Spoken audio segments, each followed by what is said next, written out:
Dans la salle de banquet d'une grande entreprise industrielle, l'air vibrait encore des échos des festivités corporatives récentes. Ksenia, une jeune femme de ménage, aidait les autres à ranger la salle. Elle avait demandé à participer, sachant que le travail de femme de ménage ne lui permettrait pas de gagner beaucoup, et cette opportunité était une façon de gagner un peu d'argent supplémentaire. Elle ramassait les assiettes et les couverts pour les apporter à la cuisine. Il était déjà assez tard, mais à l'une des tables centrales, 4 jeunes cadres supérieurs étaient encore assis, riant et sirotant des alcools raffinés. Ils ne semblaient pas prêts à partir. Ksenia connaissait l'un d'eux. Au centre, il y avait Eugène, le fils du directeur de l'entreprise, Egor Afanassievitch. Le jeune homme était affalé dans son fauteuil, écoutant ses amis, et son rire, profond et assuré, résonnait dans la salle presque vide. Ksenia pouvait entendre ce qu'il disait. Vous avez vu comment elle remuait ses hanches sur notre table quand Eugène lui a filé une liasse de billets, s'esclaffait l'un d'eux, un jeune homme à l'allure arrogante, sa chemise déboutonnée sur 3 boutons.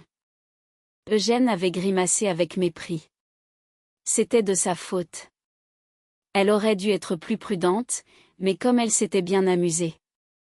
Il avait ri, regardant ses amis, et ils avaient éclaté de rire ensemble. On a filmé ça pour TikTok, lança quelqu'un en sortant son téléphone pour montrer la vidéo.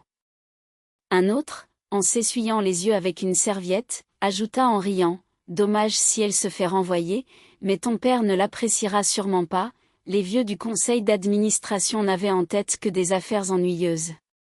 Des transactions commerciales, des expansions, des acquisitions. Ils devraient prendre leur retraite, mais ils s'accrochaient à leur siège. » C'était désespérant. Tous acquiescèrent d'un air entendu. Puis un troisième prit la parole. « Tiens, voilà un bon sujet pour s'amuser. Demain, nous sommes tous invités à l'anniversaire d'Egor Afanassievitch. Et si tu amenais à ton père la plus ridicule des créatures en jupe, celle qui ferait rire ces vieux snobs jusqu'à l'hystérie, et que tu restes avec elle jusqu'à la fin de la soirée, proposa-t-il, un sourire malicieux sur le visage. Je parie 5 000 € là-dessus. Je suis partant. Moi aussi, je parie 5 000, s'exclamèrent les autres, attendant avec curiosité la réaction de leur ami. Le visage d'Eugène s'illumina d'excitation. 20 000 pour une blague mémorable. Pari accepté. Eugène frappa dans les mains avec chacun des parieurs. Ksenia, quant à elle, s'affairait autour de la table, ramassant des os et des restes gras dans un plat commun, essayant de glisser une autre assiette pleine dans la pile. À un moment donné, la pile d'assiettes glissa et tomba avec fracas sur le sol, éclaboussant sa tenue de travail. Les jeunes hommes se retournèrent tous vers elle. Ksenia se figea, tenant une pile de vaisselle sale, pitoyable et effrayée. « Regardez-moi cette maladroite » s'écria l'un des jeunes hommes, un cri triomphant dans sa voix. La candidate idéale pour notre divertissement. Les jeunes hommes éclatèrent de rire. Eugène leva lentement la main, et le reste se tut. La jeune femme le regardait, comme un lapin pris au piège. Même dans son blazer italien froissé, il avait une allure incroyablement élégante. Ses yeux brillaient d'un feu calculateur. « Quel est ton nom, petite maladroite » demanda-t-il d'une voix autoritaire. Ksenia, réussit-elle à murmurer, baissant les yeux. Les jeunes hommes souriaient avec une satisfaction carnivore. Eugène, s'étirant, lança, « Demain matin, viens directement dans mon bureau. Tu seras à ma disposition toute la journée, compris ?» Ksenia baissa silencieusement la tête. « Parfait. » Eugène applaudit, se tournant vers ses amis avec un air de victoire. « Les gars, préparez l'argent. Ce sera le gain le plus facile de ma vie. » Ils se levèrent bruyamment, emportant des flûtes et des bouteilles de vin à moitié pleines, et sortirent en groupe, se poussant les uns les autres. La jeune femme resta à ramasser les morceaux et les restes sur le sol, n'osant pas pleurer. Les autres femmes de ménage la regardaient avec une indifférence silencieuse. Le lendemain matin, en arrivant au travail, Ksenia devint malgré elle témoin d'une scène près des ascenseurs.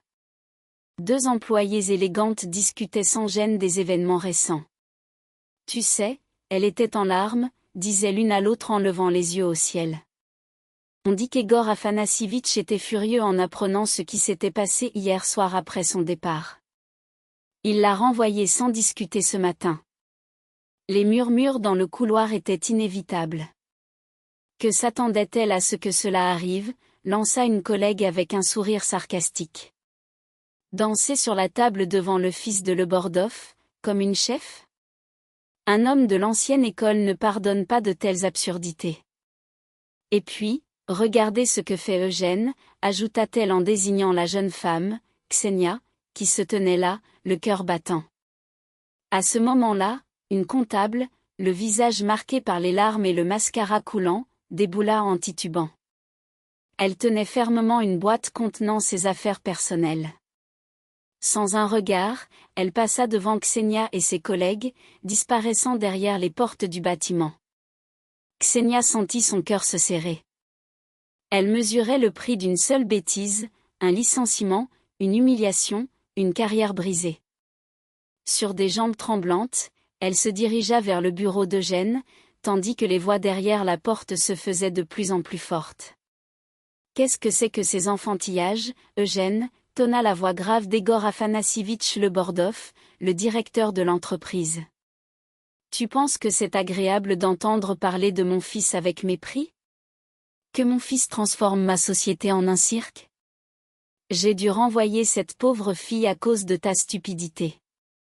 Comprends-tu ce que signifie la réputation ? » Eugène, avec une nonchalance déconcertante, répondit d'une voix calme, presque insolente, « Calme-toi, père. » Elle l'a voulu. Je ne l'ai que légèrement encouragée. Son rire résonna, défiant l'autorité paternelle. Les gens sont prêts à tout pour de l'argent. Ce n'est pas mon problème si elle n'a pas su évaluer les risques.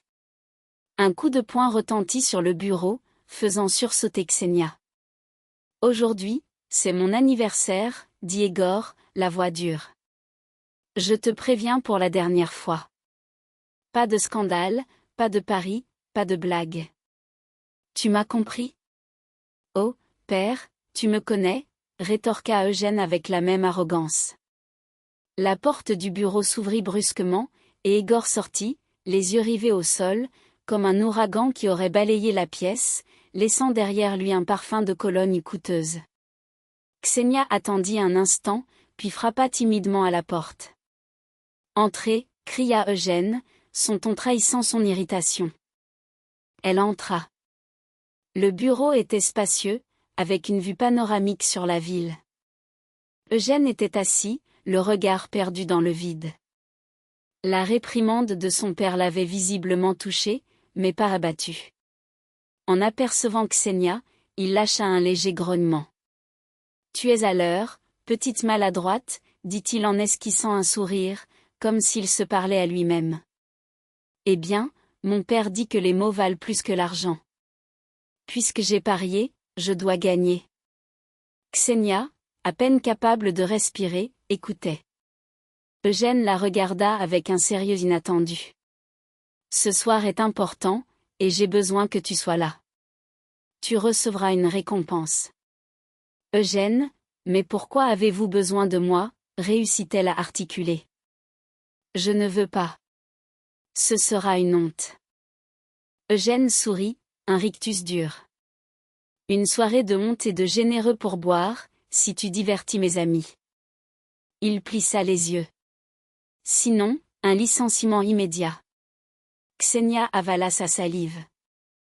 L'idée de se retrouver dans la rue, de devoir tout recommencer sans rien en poche, alors qu'elle devait aider son père, la terrifiait. « Que dois-je faire » demanda-t-elle, à peine audible. Eugène appela son chauffeur personnel et lui ordonna de monter dans son bureau. Puis, il sortit de son portefeuille une liasse de billets. « Tiens, petite maladroite, » dit-il en lui tendant l'argent. « C'est pour ta robe et ta coiffure. Fais au moins un effort. Achète quelque chose de convenable. » Le chauffeur t'emmènera. Ksenia se tenait là, figée. Je dois savoir, dit-elle, rassemblant son courage. Que dois-je faire exactement ce soir? Eugène se leva, contourna son bureau et s'approcha d'elle. Tu dois être toi-même, la petite maladroite. Il lui sourit avec condescendance. C'est tout ce qu'on attend de toi. Le chauffeur, un homme robuste et silencieux, entra et conduisit Ksenia hors du bureau. Les pensées de fuir, de l'absurdité de la fuite, la peur de l'humiliation imminente et d'un licenciement certain se mélangeaient dans l'esprit de la jeune femme. Devant l'entrée principale du bâtiment, le chauffeur l'installa dans une berline noire élégante, sans un mot, prit la route. Il l'emmena dans une boutique de luxe qu'elle n'avait vue que dans des publicités à la télévision. « J'attendrai », annonça le chauffeur d'un ton sec, en lui ouvrant la porte. Ksenia entra dans un monde de soie et de velours. Elle comprenait parfaitement que cette soirée allait changer sa vie à jamais. Ksenia sortit de la boutique, le cœur battant, son esprit tourbillonnant d'incertitude. Le chauffeur, qui n'était pas simplement un conducteur mais un surveillant, l'attendait, les bras croisés, affichant une expression neutre. Elle savait qu'il était là pour s'assurer qu'elle ne fuirait pas avec l'argent qu'Eugène lui avait donné. Elle avait choisi une robe d'un rouge profond, d'une coupe classique et élégante, qui mettait en valeur sa silhouette délicate sans être provocante. Pas de décolleté, pas de paillettes, juste une simplicité qui, selon son intuition, serait plus percutante qu'un excès de luxe. Elle avait associé sa robe à des escarpins sobres et avait fait coiffer ses cheveux de manière soignée dans un salon voisin. Elle voulait se présenter comme un éclat d'intelligence perdu dans un monde cynique. En revenant à la voiture, le chauffeur la regarda pour la première fois, mais détourna rapidement le regard, ne laissant transparaître aucune émotion. Il décrocha son téléphone. « Eugène, la jeune femme est prête », annonça-t-il d'une voix calme. « Où dois-je l'emmener ?» Après un moment, ils s'arrêtèrent devant un petit restaurant, charmant et discret. « Le chef vous attend », dit le chauffeur en l'aidant à sortir de la voiture. À l'intérieur, Eugène était déjà assis à une table, l'air préoccupé, feuilletant son téléphone avec une expression sombre. Il était vêtu d'un costume d'affaires qui soulignait son statut. Lorsque Ksenia s'approcha, il leva les yeux, son téléphone échappant de ses mains. Il resta figé, incapable de détourner le regard. Devant lui se tenait non pas une jeune femme désordonnée et effrayée, mais une jeune femme gracieuse avec une coiffure élégante. Sa robe, à la fois stricte et raffinée, le frappa de plein fouet. « Ksenia » demanda-t-il, essayant de reprendre contenance. Il se leva brusquement et tira la chaise pour elle. « Oui, c'est moi », répondit-elle en hochant la tête, prenant place. Eugène tenta de se ressaisir, mais sa voix était étrangement douce. « Tu as bien travaillé. » Je ne m'y attendais pas, il essaya de retrouver son attitude cynique, mais ses yeux restaient rivés sur elle, fascinés. « Pourquoi faites-vous cela ?» demanda Ksenia, le regardant droit dans les yeux. « Pourquoi ce jeu absurde et pourquoi avez-vous si peur de votre père ?» Eugène tressaillit à sa franchise. « Et pourquoi as-tu accepté ma proposition ?» rétorqua-t-il, renvoyant la question. « Je n'ai pas le choix, » répondit-elle, son regard se faisant plus confiant. « Nous sommes une famille d'universitaires. Mes parents se sont mariés étudiants, ont continué à enseigner. Une intelligentsia pauvre. Nous vivions dans un foyer. J'ai aussi un diplôme. Puis, ma mère est décédée, et mon père, un homme de cœur, a sombré dans l'alcoolisme. J'ai dû partir, mais chaque mois, je lui envoie de l'argent pour qu'il puisse survivre. Ce travail est vital pour moi. Nous sommes tous pris dans nos circonstances, murmura-t-elle.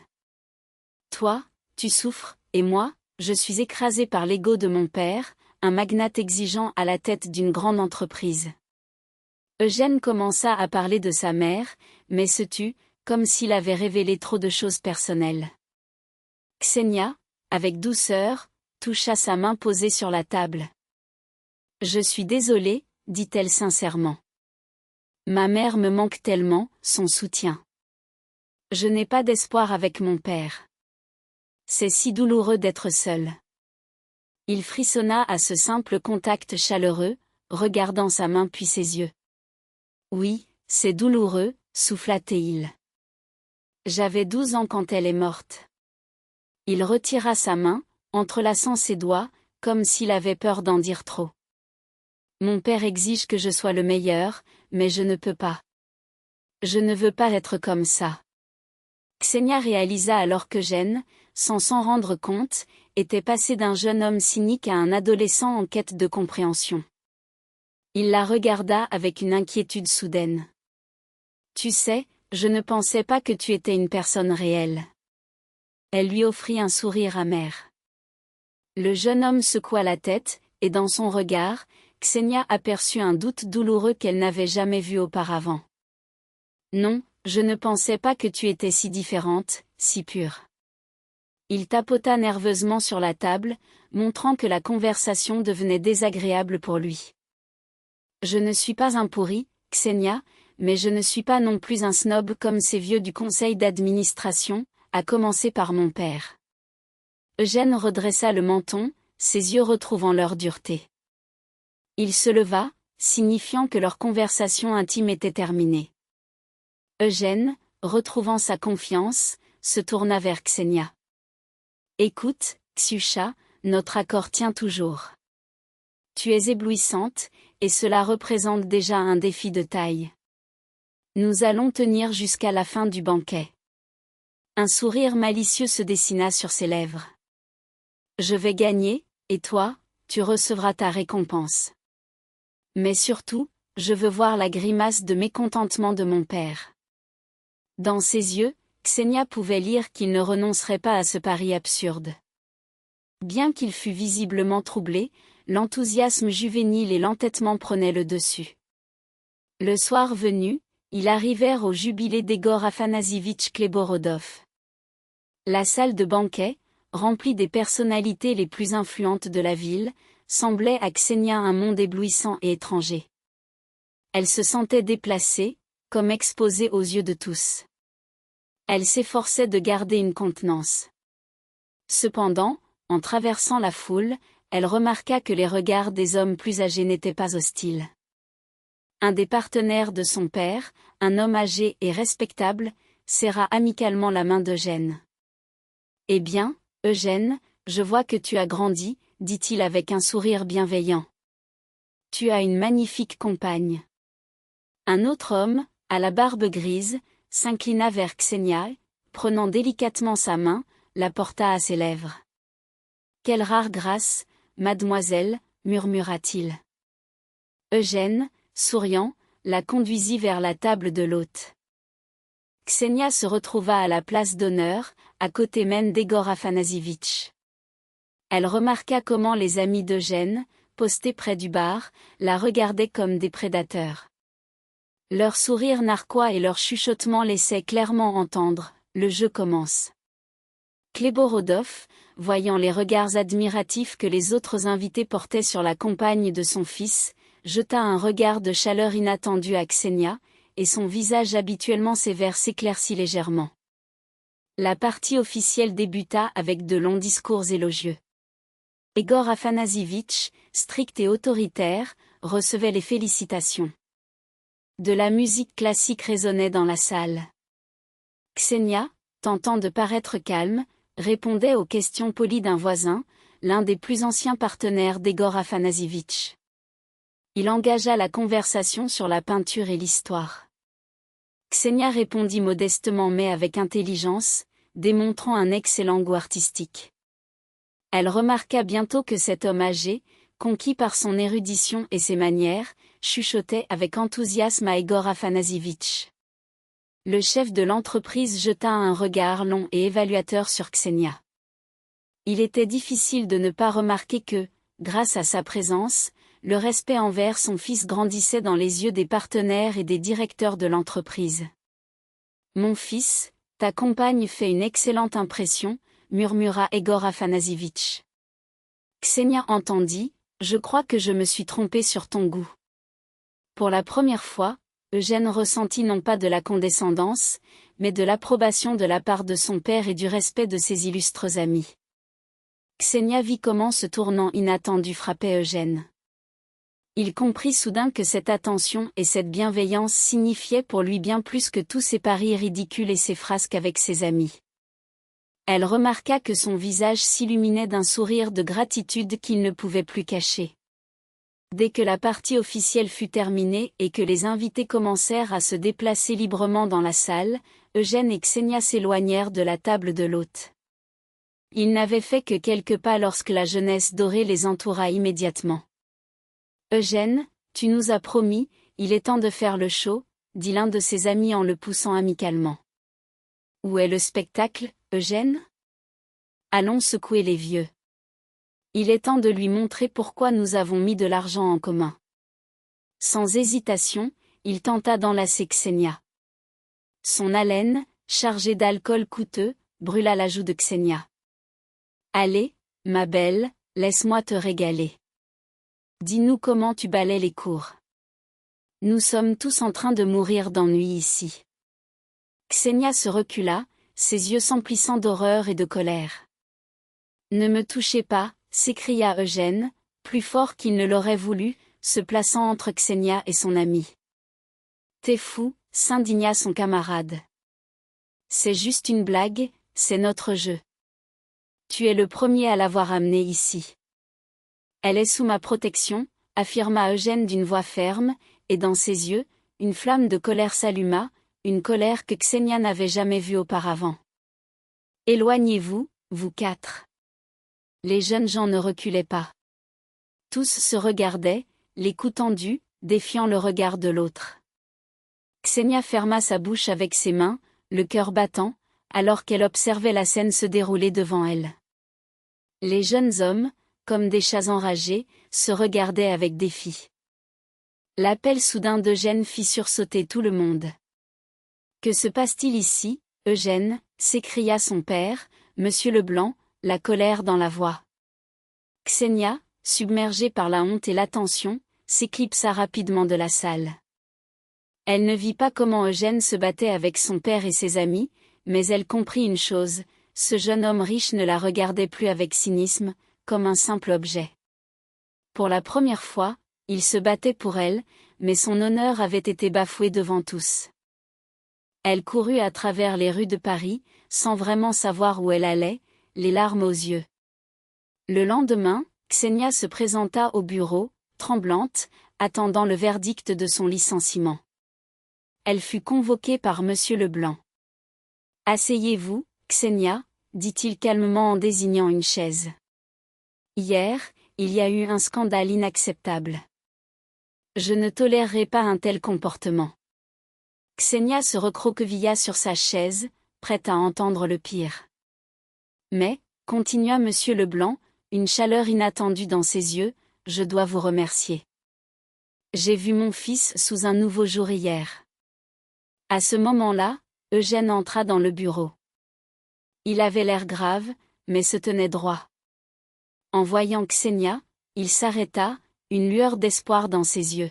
« Ah, le voici, notre petit héros », dit Monsieur Leblanc avec un sourire ironique. « Père, je suis désolé d'interrompre, mais je veux m'excuser auprès de Ksenia, » commença Eugène. « J'ai décidé de me débarrasser de tous mes soi-disant amis. » Monsieur Leblanc hocha la tête. « C'est une décision sage, mon fils. Cette bande de fêtards nuit à l'entreprise, et je suis heureux que tu le comprennes. Je vais m'en occuper, et d'ici la fin du mois, ils ne seront plus là. Mais le plus important, c'est que j'ai vu en toi de la dignité hier.